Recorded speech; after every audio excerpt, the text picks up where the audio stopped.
Kasabay nito, napakahalaga ring tandaan na hindi sapat ang maghandog ng pansamantalang mga sakripisyo o mamuhay ng matuwid sa loob lamang ng ilang araw.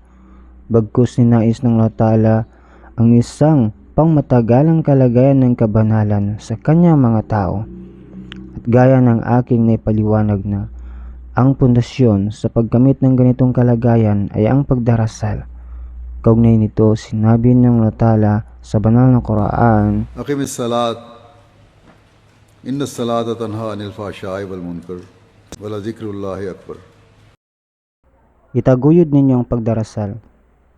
Tunay na ang pagdarasal ay pumipigil sa kahalayan at sa hayag na kasamaan, at ang pag-alaala kay Allah ay ang pinakadakilang bertud.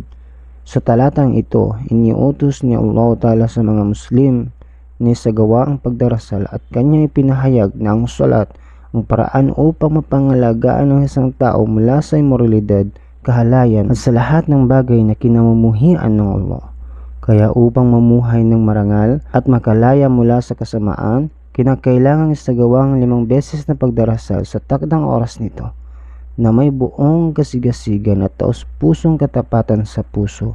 Ang tunay na kahulugan ng Aqimus Salah, isagawa ang salat, ay ang pagiging regular sa pagdarasal at ang pagsagawa nito na may ganap na focus at nasa kalagayan ng lubos na pagpapasakop sa Allah Ta'ala.